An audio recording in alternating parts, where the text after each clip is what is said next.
Assalamu alaikum wa rahmatullahi wa barakatuhu. Welcome back, everybody.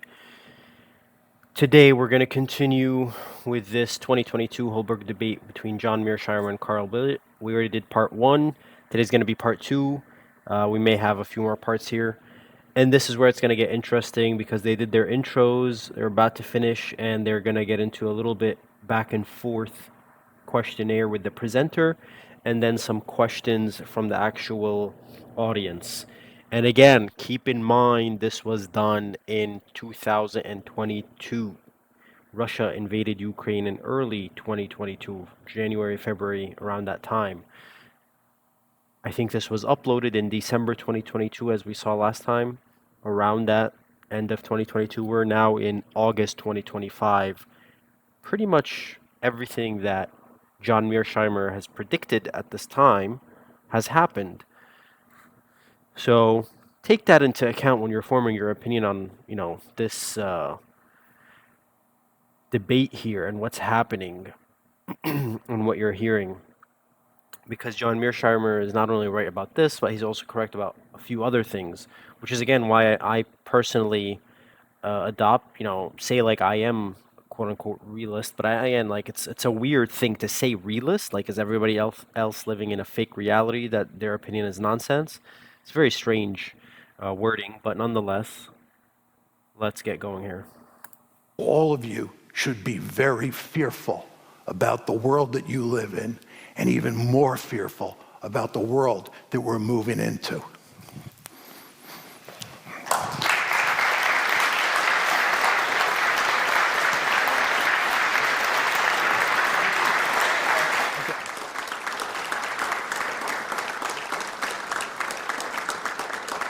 So please take. Does it matter? Stage the same. You are in the middle. I'm in the In center. the middle, yes. The middle. Please. Now, thank you very much to both of you for a very disturbing, I must say, presentations. Now, the subject of today's debate is how the geopolitical crisis influenced the power of deterrence and prospects for a new global security order. But let us start in Europe, and then we will zoom out afterwards. And before we venture into this uncertainty of the future and even of the present, let us go to one issue where I know that your analysis and your statements, which you have repeated here, is seen as very provocative in Europe, namely the why of the Russian invasion and the Russian aggressive stance towards Ukraine. And I would invite Carl to have some initial reactions to what John has said. And I can do that, but let me start by saying that at least there is one issue where we do agree. We live in a more dangerous time. Power relationships are shifting, different competing interests are there, it is less predictable, it is more dangerous. On that we do agree. And there was an element of agreement also on the China analysis, we could go into that further. But on, obviously, the Ukraine-Russia, we do disagree. Yeah. I mean, to me it's abundantly clear. If you read what Mr. Putin said, as I said, he was very explicit in his speeches that setting up Ukraine was not only a mistake, it was worse than a mistake, it was unacceptable. Its old Russian land should never have been allowed by Lenin to set up the Ukrainian Soviet Socialist Republic. And then he said, didn't make much of a difference, he said, because I mean, Stalin ruled it with an iron hand anyhow, but Stalin did the mistake of not taking away the formal structures of Ukraine. And the second mistake was allowing it independence. This is, as he said repeatedly, ancient Russian lands. There's no question he wants to get rid of Ukraine. I don't think he wants to create the Soviet Union. His ideal is sort of Ivan the Terrible, it is Peter the Great, it is Catherine II, that's his Russia. And he wants to recreate that. It's not only Ukraine, it is undoubtedly Belarus as well. So his intention is abundantly clear in the speeches that he gave immediately before and immediately after the invasion. let's notice here about this guy. He never talks about what John Mearsheimer brought up about NATO and NATO wanting to expand further and further to Russia's borders. He never talks about this.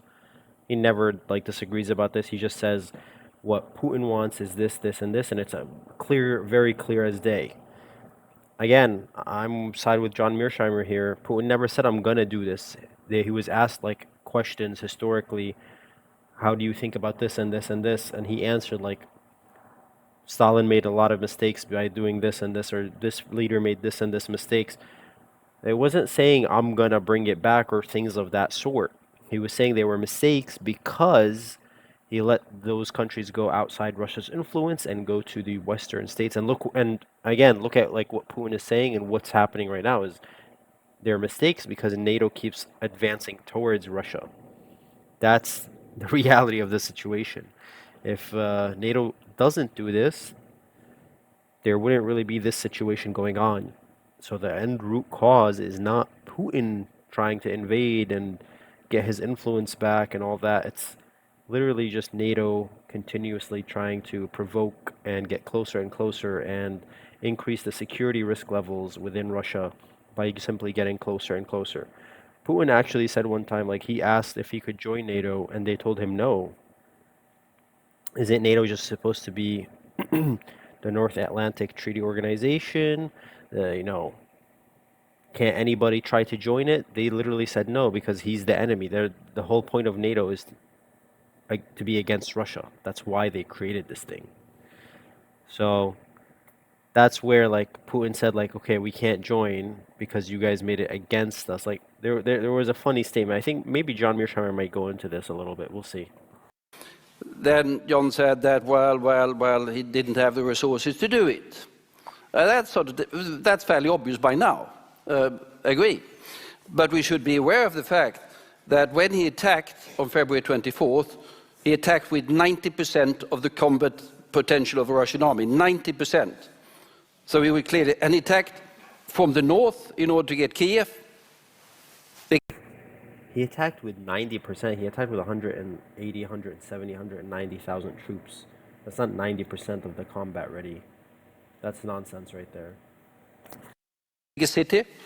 From the west to get Kharkiv, second biggest city. From the south to get Odessa, the third biggest city. He attacked with missiles every single major center across the territory of Ukraine. It was not some sort of Sunday expedition by some Russian forces who had got lost in the woods. It was an all-out invasion. It failed due to the fact that the Russian army was less competent than he thought, and as a matter of fact, substantially less competent than most of us thought. Because even the Western intelligence agencies who said he is likely to invade thought that he was going to finish the job in a week. He believed that as well. We know a fair amount of his political preparations. He believed he could do it in 1 or 2 weeks. The Ukrainians proved otherwise. But on that note, I mean, if you look at how that went down in those first 2-3 days, it was pretty clear that Russia did actually think they were going to be able to capture their objectives right away. They just sucked. They simply just sucked. Their supply lines were not ready for it. And it is true, like what they say about Russia, like they are very poorly, they're very unready. They're very poor in terms of actual war. It's just about numbers with them. It's literally that they will just keep throwing people at the front lines until they win, essentially, or get their objective. But in looking at those first 2-3 days, by looking at what they were trying to do and just going real quick, real hard, all the way to Kyiv, but then not advancing because they didn't have enough gas for all their military vehicles. It was clearly a supply chain issue, clearly a very big, I don't even want to say surprise, but just like a clear notice that Russia's army really is not ready to be such a great force in this day and age. But who knows, with this ongoing conflict, these things could be enhancing. But yeah, they definitely tried to take Kyiv. It just did not pan out because they were just very poorly executed. It could have easily happened. It really could have easily happened. It was just pretty much about supply chain and supply lines, or sorry, supply lines just not being ready to equip them with their materials, whether that was food and as well, of course, mainly the gas. We remember that video about the huge line of military vehicles advancing towards Kyiv that just got stuck because they didn't have fuel. That's ridiculous. Then on the background, John, I can understand that. You're nothing wrong with Chicago, but that's where you're coming from. So your perspective tends to be the Americans are all over the place and Europeans and others not really to that extent. It wasn't really, and I written a book about it, I was there. It wasn't really the Americans pushing. I mean, we Europeans went to Washington and say, you have to care about Europe as well, not only be obsessed by China. If there were anyone's pushing, Poles pushed in order to become members of NATO. The Ukrainians were knocking on our door all the time. We want to close the relationship with the European Union. We want to be part of the West. It wasn't the West going east. It was the East wanted to go west in order to get more of the security, the prosperity that they rightly or wrongly associate with the European Union and indeed NATO. And Americans were fairly reluctant in the beginning. If you take the entire crisis that led up to the first invasions, first the Crimea one and then the Novorossiya ones in 2014, the Americans were fairly absent from the scene. They were fairly absent from the scene because they were engaged in other things. It was the Ukrainians pushing, and rightly so, in my opinion. Then finally, just the Russians considered an existential threat with Ukraine. Why on earth would they consider it an existential threat? I mean, that's pure fantasy land. I wouldn't disclose, I wouldn't deny that there are, Mr. Patrushev and others. But we should take them out of that. If they consider their neighbors to be existential threats, they're going to be the one invasion after the other. There's no way that Ukraine is going to invade Russia. No one has ever thought in those particular terms.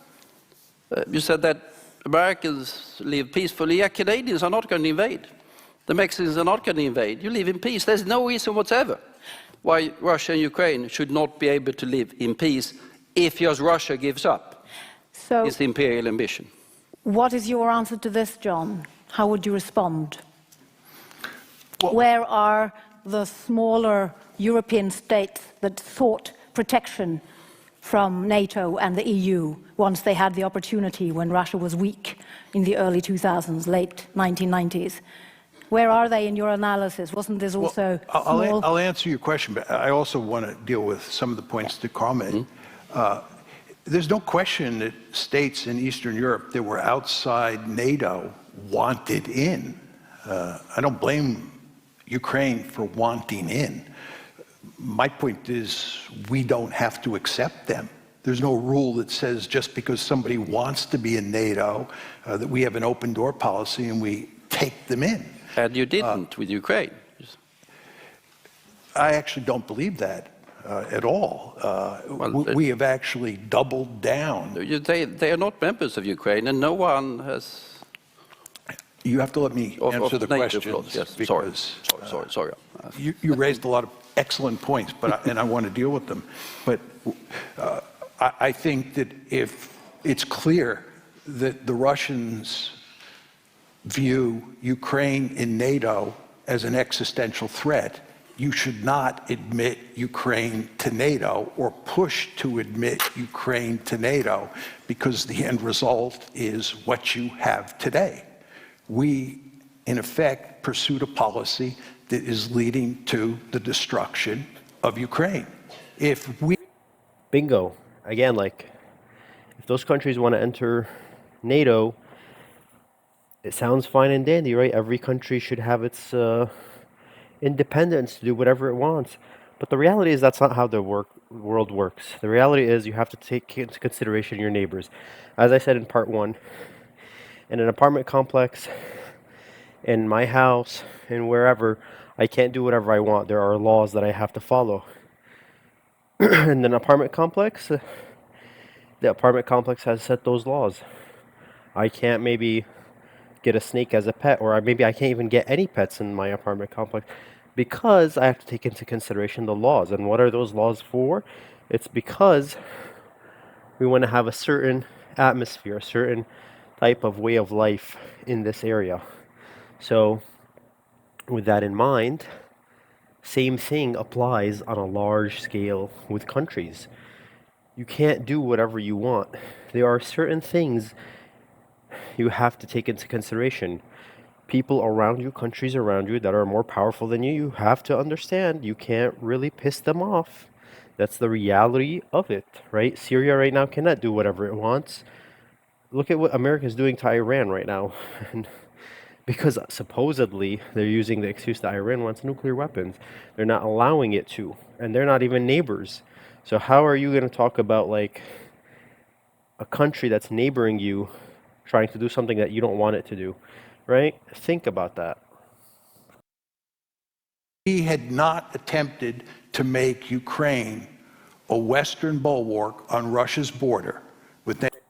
On top of that, right, not only are they saying we want to join NATO, but NATO's not saying no. NATO's saying, okay, let's see, let's think about it, do your application, etc., etc. That's not a no, it's not a yes.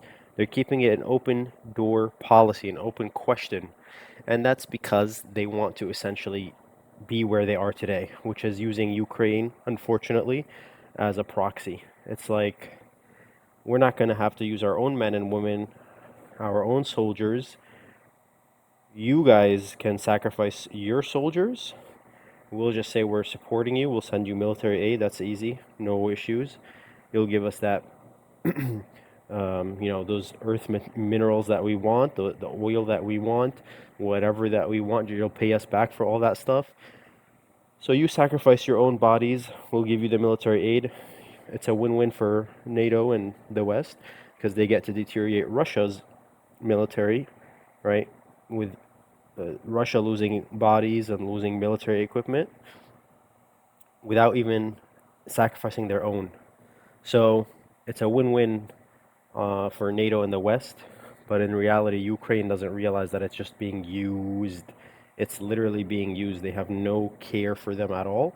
It's literally being used. And watch, once the war is over, nobody's going to talk about Ukraine. Not a single country is going to talk about Ukraine once the war is over. NATO expansion, EU expansion, and the color revolution, but especially NATO expansion, there'd be, in all likelihood, no war in Ukraine today. Crimea would still be part of Ukraine, and certainly those 4 oblasts that the Russians annexed would be part of Ukraine. But I just want to go back to a couple points that Carl raised. First of all, I've gone over in great detail every one of Putin's speeches, press conferences, and his writings. And the argument that he was bent on incorporating Ukraine into Russia is usually said to be outlined in a famous article that he wrote on July 12th, 2021. You can easily find this article on the internet. And he did say many of the things that Carl said about how it was regrettable, how Lenin set up the Soviet Union, and so forth and so on. He does not say in that paper that he is interested in conquering Ukraine, that it's desirable to conquer Ukraine, or that's what he intends to do. In fact, if you go look at the article, and this is the article that almost everybody points to, you should go read it. He says that he recognizes Ukrainian nationalism. He says that he recognizes Ukrainian independence, and he says that the future of Ukraine is up to the Ukrainian people. That's what he says in the article that everybody points to is the key piece of evidence that he was out to conquer Ukraine. As I said to you before, I can find no evidence that he thought he could conquer Ukraine. Just Always take into consideration whenever you're hearing people talk, if there's two stories that are clearly against each other, for example, right here, where John Mearsheimer is saying there's no evidence, the other guy's saying it's abundantly clear. Usually, the one that's telling the truth is the one who's telling you, go read it for yourself, go look into it yourself. Because they're not trying to, why would they, if they're lying about it, why would they tell you to look into it? Usually that's the case. Sometimes they play that card just to make themselves look like the honest person. So in this case, you can tell who's honest and who's not. Nonetheless, even if you can want to argue that Putin and Russia were just saying that as words, but in reality we're trying to do something else, that's what I'm saying. Putin could be saying that, but in reality, Ukraine can do what it wants to a certain extent, to things that will not go against Russia's security, Russia's opinions, to certain levels, certain extents. That's my argument, is Ukraine can do whatever it wants. It can have its own future as it likes, as it was living on its own, but has to be to a certain extent.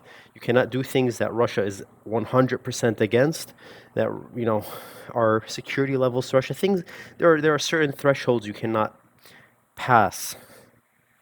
And you can say, oh, that's so unfair and whatnot, but I understand that's the reality. And again, look at what US and Israel are doing to Iran. It's the same thing, and Iran is not even bordering them. a word or two about. And if you want to talk about nuclear weapons, Israel has nuclear weapons, and they're not part of the treaty that the world is a part of. All those other countries that have nuclear weapons are a part of, and that's because they don't want to be. They don't want to be. And so because of that, nobody in the world knows exactly how many nukes does Israel have, or where do they keep them, or anything like that. There's no clarity on that, no information on that. Yet they're trying to stop another country from having nukes. It's so hypocritical. It's absurd that war is even happening, and then it's more hypocritical that they're exactly on the other side with Ukraine against Russia, while they're doing exactly what Russia's sort of doing. So it's absurd. Capabilities. He had 190,000 troops. It was almost all of his army, as Carl pointed out. You're not going to conquer a piece of real estate as large as Ukraine with an army that small. And he might have dropped bombs on Western Ukraine, but you can't conquer and occupy a country with bombs. You need ground forces to do that. He didn't have the ground forces. He never even attempted to conquer one half of the country. At most, he attempted to conquer 1/3 of the country. He just didn't have the capability. This was not the Wehrmacht. Even with regard to Kyiv, he could not have conquered Kyiv with the forces that he had. It was just too small an army. He wanted to threaten Kyiv, but he couldn't conquer it. This is an interesting point.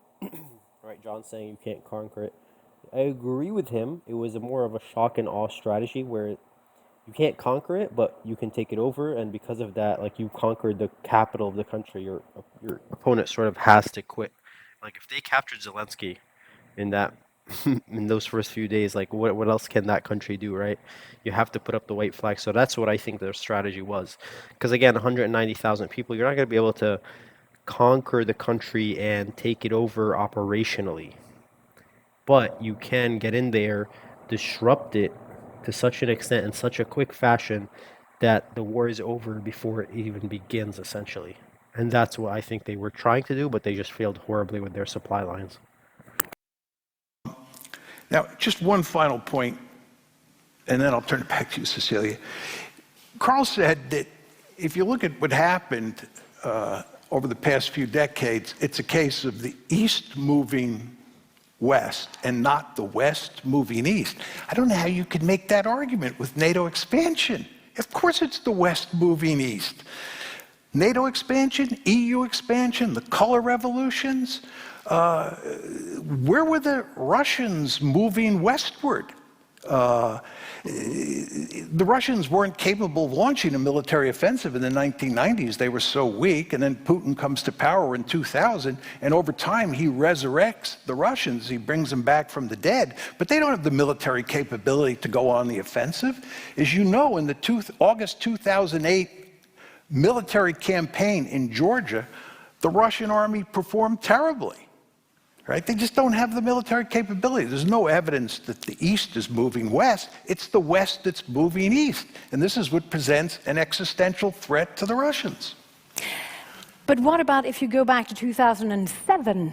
That is when Putin, in his speech in Munich, announced that in his view, the multipolar world was already arriving. Now, in your presentation, you said 2017. That is 10 years later. So isn't it a possibility that Putin, from that moment on, has that in mind as he goes forward from 2008 and then interprets things No, the famous differently? Munich speech in 2007 that Cecilia is referencing is where Putin first makes it manifestly clear that he is angry at the West for their policies, which he thinks do not take into account Russian interests. But he does not indicate that he's going to rectify this problem by going on the offensive and attacking any country in the world. What sets off the real trouble is the April 2008 decision at Bucharest. This is the NATO summit at Bucharest, April 2008, where NATO says at the end of that summit that Georgia and Ukraine will become part of NATO. It's no accident, ladies and gentlemen, that in August 2008, you had a war in Georgia, and then starting on February 22nd, 2014, conflict broke out in Ukraine, right? That's what was driving the train here. And by the way, just one final... This is the most important part, is this 2007 conference. Listen to what this guy is saying, because this is really where it all starts. This is really where it all starts. You can make the argument that, again, before there is already beforehand evidence of NATO expanding eastward, as he was alluding to. There were already a few tranches that happened with some countries joining, but this is now where it all starts. So there's history, in Putin's eyes, there's history that NATO is expanding towards Russia. There's history proven, and now they're saying they want to do Georgia and Ukraine. This is the red line for Russia. This is why it all actually starts, essentially. Because now in Putin's eyes, you have a proven history that they're going to do this stuff, that they've done this stuff, and now they're telling me that these are the next countries. No, that's it. I'm not going to let them do that. No. Final point before I turn it to Carl. Angela Merkel and Nicolas Sarkozy were adamantly opposed to bringing Ukraine into NATO at the April 2008 Bucharest summit. And Angela Merkel has recently said that the reason she opposed bringing Ukraine into NATO is that she understood, listen to these words, she understood that Putin would interpret it as a declaration of war against Russia. That's in April 2008. But what did the Americans do? The Americans steamrolled her, and they steamrolled Sarkozy. And they kept pushing and pushing and pushing. And it all blew up in their face on February 24th of this year. Your reaction to this, Bill? Pure fantasy. I can agree with you, John, that sort of the Bucharest meeting was fairly muddled. There were the then president of Ukraine, the then president of Georgia who wanted in, and most people said no. And then as a compromise they had that particular language. But they refused them even a membership action plan. And you need unanimity in NATO. And since then, there's not been a single NATO meeting where there's been a serious discussion about membership. And even, I would say, even a half-dead second secretary of a Russian embassy in any NATO country would be able to report back that that was off the table for the foreseeable future. Off the table for the foreseeable future. What caused the big problem in 2013 and Notice the wording. This guy said there's no serious talks. So were there non-serious talks? And then he said for the foreseeable future. Why don't, like, these are strange wordings to put, like, sort of like little limits on the talks, like no serious talks, but there were other non-serious talks, foreseeable future. So in the unforeseeable future, it's unclear. You know, it was a back plan there, like you know, like it's like weird wording. Why not just say there were no talks and it wasn't going to happen? And this is where I think again, because John Mearsheimer is actually telling the truth, this guy has to word his way around the truth. 2014, and I was there, was the fact that Ukraine wanted to have a free trade agreement with the European Union. And it was the Ukrainians who wanted it. They were knocking on the EU door time after time after time. Not everyone in the EU was enthusiastic, but evidently that was given. And then Putin said, this is utterly unacceptable, forced President Yanukovych with the most brutal means to go back on that. That caused the people of Ukraine to go to the square in Maidan waving, they didn't wave American flags, sorry to say, they waved the EU flags on the Maidan and say, we want to be part of this. And why? Not because they were anti-Russian, that was not an issue at the moment. They saw the success of Poland, for example, having done the democratic reforms and having done the economic reforms and having a substantially better economic and social and political development than Ukraine had. No question, they wanted to go the same way.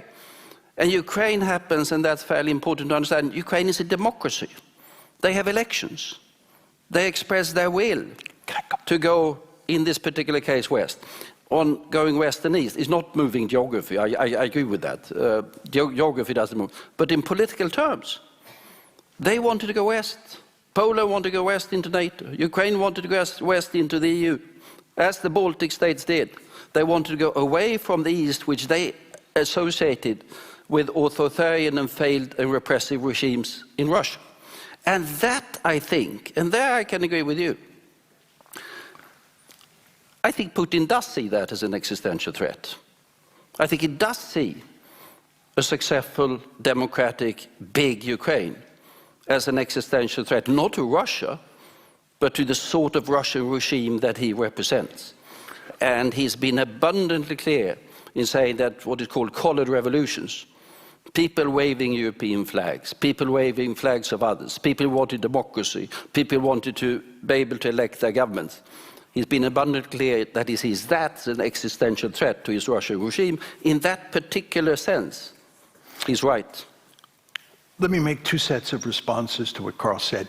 He makes the argument, which many people make, that there was really no chance that Ukraine would become part of NATO, and that we have sort of given up on that.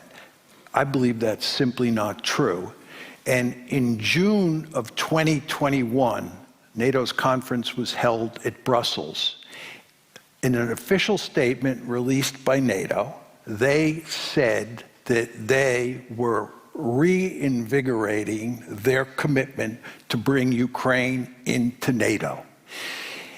On November 10th, 2021, the United States and Ukraine issued a white paper laying out the strategic relationship between the United States and Ukraine, where we made it unequivocally clear we were committed to bringing Ukraine into NATO. Furthermore, we were arming and training the Ukrainians so that they were effectively becoming a de facto member of NATO. Many people wonder why the Ukrainians have done so well against the Russians on the battlefield. And they say it's because the Russians are incompetent, period, end of story. That's half of the story. The other half is that the Ukrainians were a formidable fighting force. And they were a formidable fighting force because we were training 10,000 Ukrainian troops per year from 2014 to 2024. And we were arming the Ukrainians.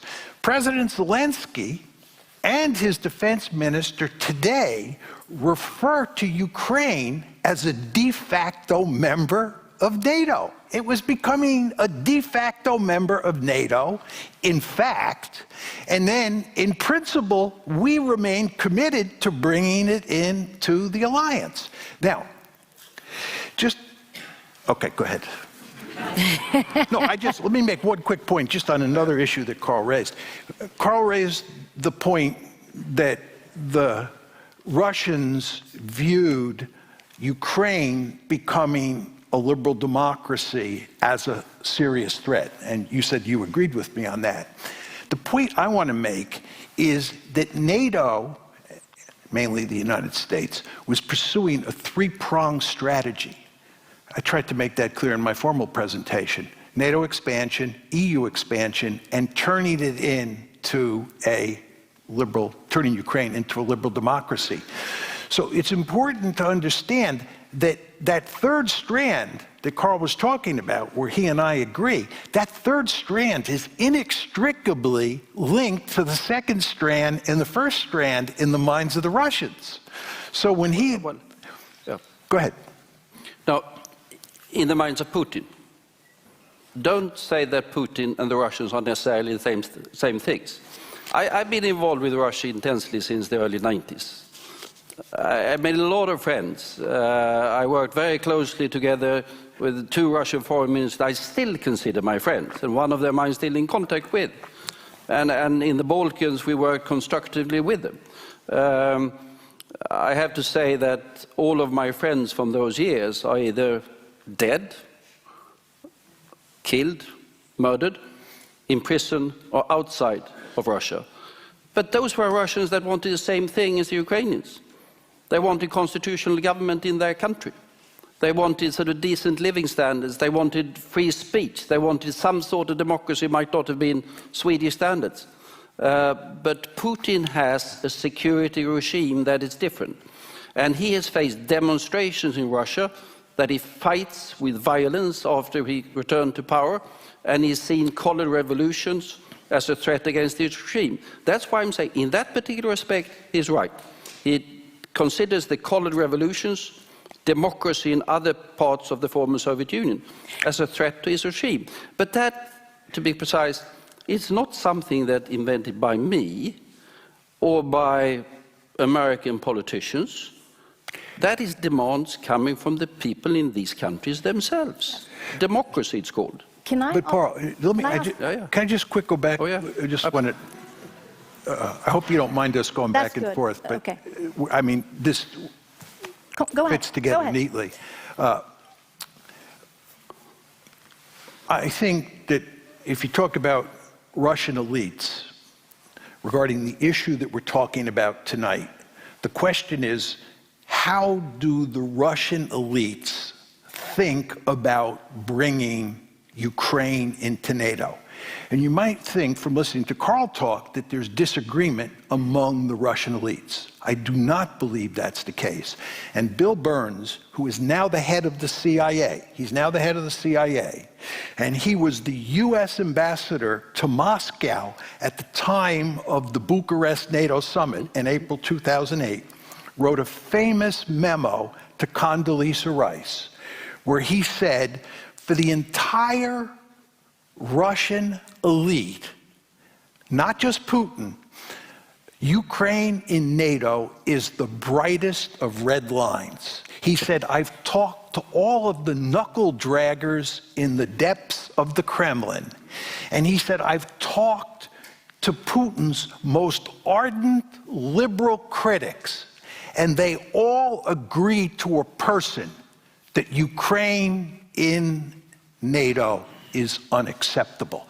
So on that particular issue, which is the issue on the table this evening, there is unanimity. This is why, Carl, I would say that, if Putin is overthrown, you're not going to get somebody in there who is interested in cutting a deal and living with Ukraine and NATO. You'll get somebody who's probably more hawkish than Ukraine, or at least as hawkish. But where is the Ukrainian people in your analysis? Because the Ukrainian population in 2014 was divided on the issue. But as a result of what has happened in Ukraine over the past 8 years, more and more Ukrainians, also Russian-speaking Ukrainians, are kind of rallying around Kiev. And from February of this year, when the invasion took place, a number of powerful Ukrainians who have been more likely to support Moscow rallied around the flag. How do you explain that? Well, anytime a foreign country invades your country, you're going to have a rally around the flag effect. Nationalism is going to kick in big time. I think there's no question that the Russian invasion of Ukraine has fueled Ukrainian nationalism, and it has brought the Ukrainian people together. I wouldn't deny that for 1 second. But didn't Putin take that into account? Yes, I'm sure he did. How? Look, Putin felt for certain that he was in a desperate situation. I mean, invading Ukraine is a matter of huge consequence. You just don't do that lightly.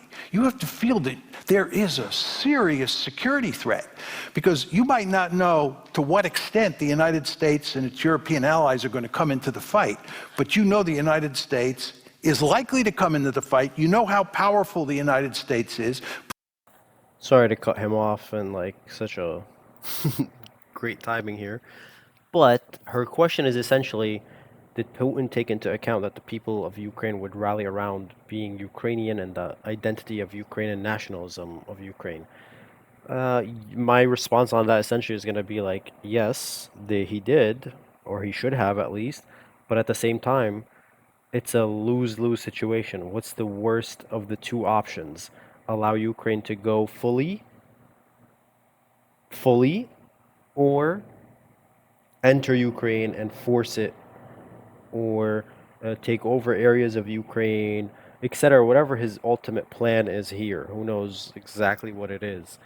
But it's a lose-lose situation. Like, why would that stop him from entering Ukraine? Like, it was already going to ultimately be lost anyways. So, like, that's not going to be a factor that's going to stop him. Like, there's already going to still be Ukrainian nationalism either way. It's going to increase in fervor if Russia attacks, but that doesn't stop Ukraine from falling if he doesn't attack. Like, it's still going to go outside of the Russian influence. It's still going to be a bulwark for NATO if he doesn't do anything. So, lose-lose situation, and he went with, in his opinion, the least worst of the two options. We'll see how it pans out. It's easy to armchair quarterback, essentially, but we'll see what pans out here in due time. Putin was fully aware, you can document this, that the Ukrainians were being armed and trained by the West and were reasonably formidable. So for him to do that, he had to be desperate. This is my point about using nuclear weapons. You do not want to underestimate the risks that great powers are willing to take when they are desperate. And I believe that his attack against Ukraine on February 24th was an act of desperation. It was not an attempt to create a Russian empire. Because in an interview in the New Yorker in February, you said that in your view, Putin was not going to try to build a greater Russia. He was not interested in conquering and integrating Ukraine into Russia. You suggested that we invented the story that Putin is aggressive and responsible for the situation.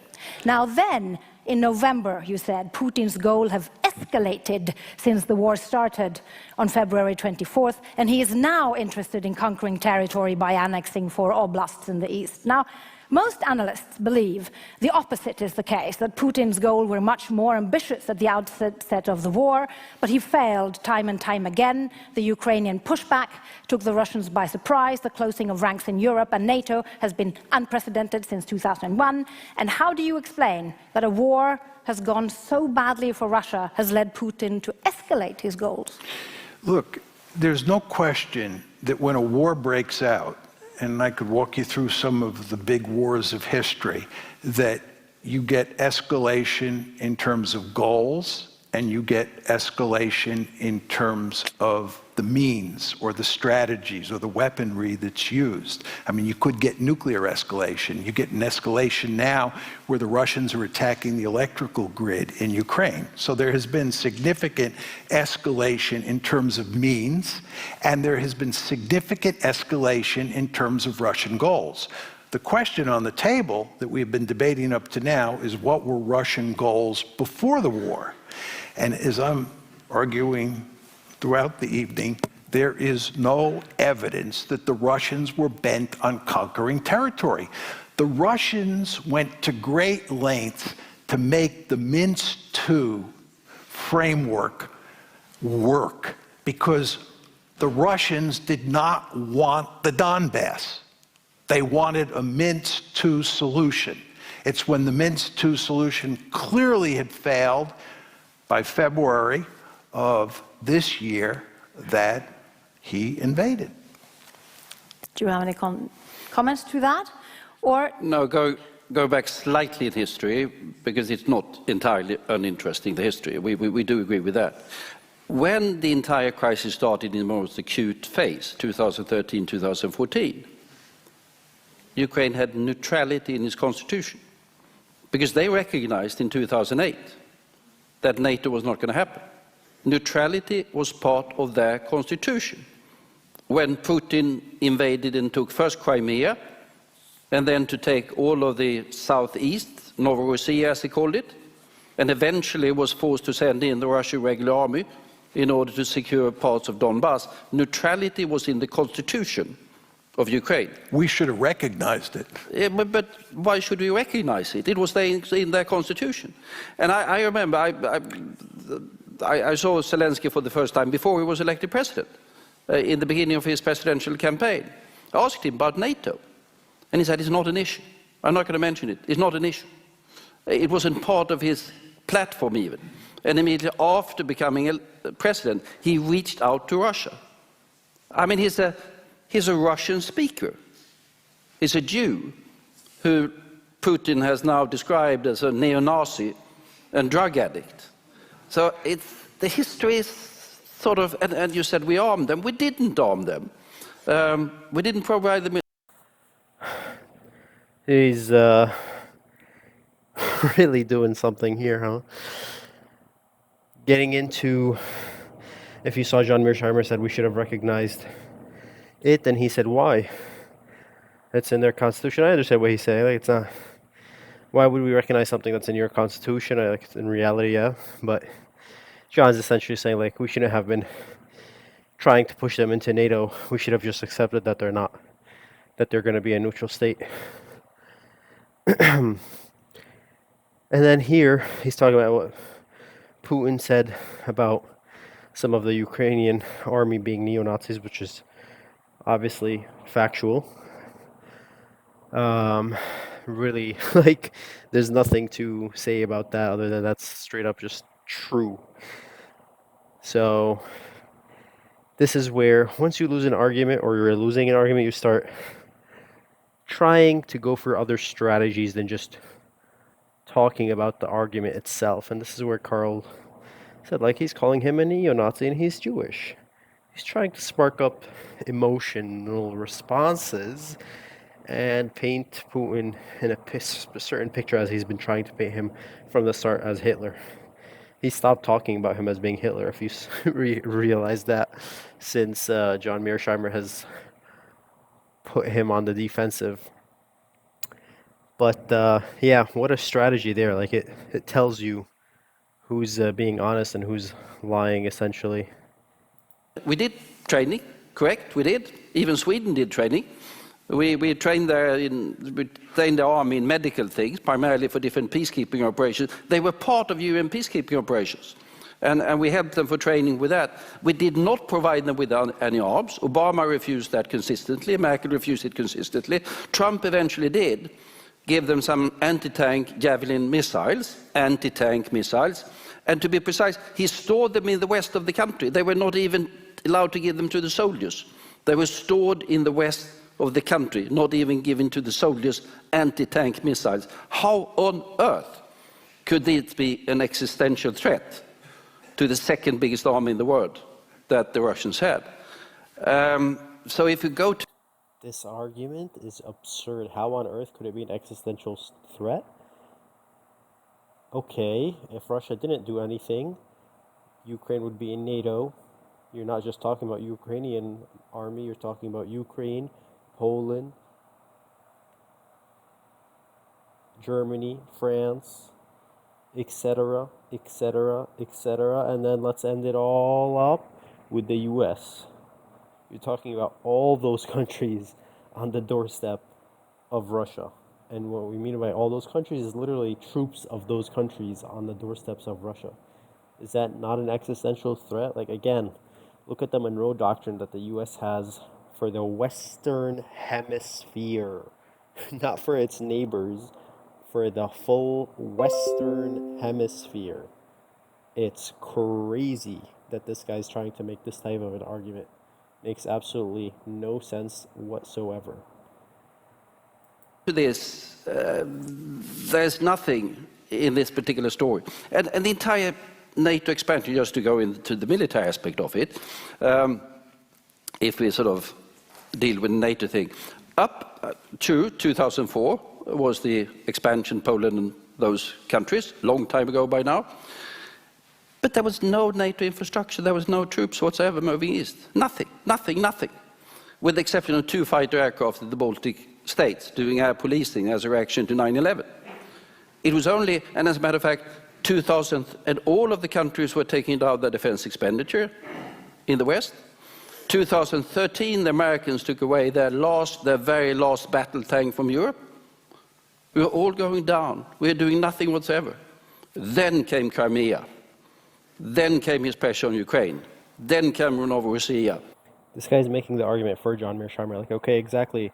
If you guys didn't have anything then in Ukraine, that's the point. Russia wants to keep it that way. If time went on and you guys put it into NATO, that would not stay the same. You guys would be involved heavily. You would have military equipment and military soldiers in Ukraine from all of these NATO countries. That is exactly the point. Putin wanted to keep it as it was without NATO in the country. Like, this guy's argument is absurd, and this is where I think it becomes clear, like, he lost the debate, because he's, again, like, the truth is the truth. You cannot do anything like with the truth. You can only try to bend things so much until that's it. Like, once truth comes out, and the guy who's debating you knows the truth very well, knows how to bring it out very well, there's nothing else you can do but, like, change the argument, try to just totally do different, like, viewpoints. And this guy, this is where I think, like, he fell, like, he got nervous. That's it, the truth came out, there's nothing he can do. He brings about the most absurd argument, which is literally the argument for Putin, not against Putin's actions. So he totally lost it here. Then came the invasions of 2014. Then NATO started to give forces to the countries in the east because they said, we are afraid. We don't know what the man is up to. But prior to that, neutrality was in the constitution of Ukraine, and there were no NATO forces whatsoever in the new member states since 2004. So where is the existential threat? There was no one there who was going to invade and take down the Kremlin. Well, there doesn't have to be an existential threat today. This could be, bringing Ukraine into NATO could be a stepping stone to bringing NATO forces. You said that Putin was desperate when he launched the invasion. Desperate about what? I mean, it was not, I mean, diplomatic reporting, newspapers, there was no one talking about anything whatsoever, except the fact that the Donbas issue was unresolved. 14,000 people died. We should not forget that in the fighting in Donbas. But it was no threat to Russia in February of this year, none whatsoever. There is no justification whatsoever for the invasion. Look, you're talking about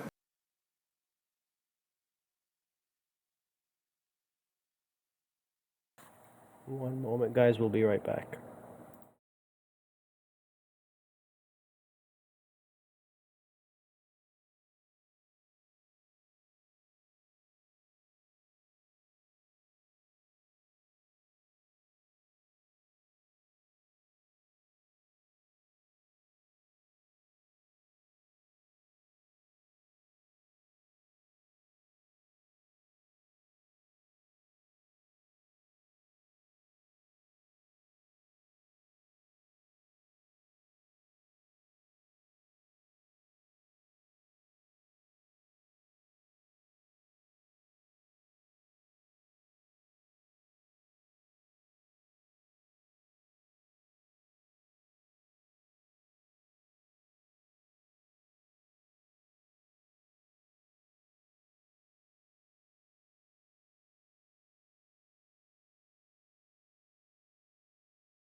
Okay, we're just gonna end this here. I'm having internet issues, so that's gonna be part 2. We'll probably wrap it up in one more part, possibly 2. We'll see. There's an hour and 15 minutes left still, so we'll see how that goes. But this is getting very interesting because I think we've reached a point here where this guy has totally lost his argument. And again, it's like he's talking about there's no existential threat to Russia in February of this year or whatever. Yeah, it's not about now. It's not about now. You guys are not, NATO is not in Ukraine right now. That's the whole point. That is the whole point. It's about a future risk. This guy's literally trying to just play people as if they're dumb. Okay. Assalamu alaikum wa rahmatullahi wa barakatuh.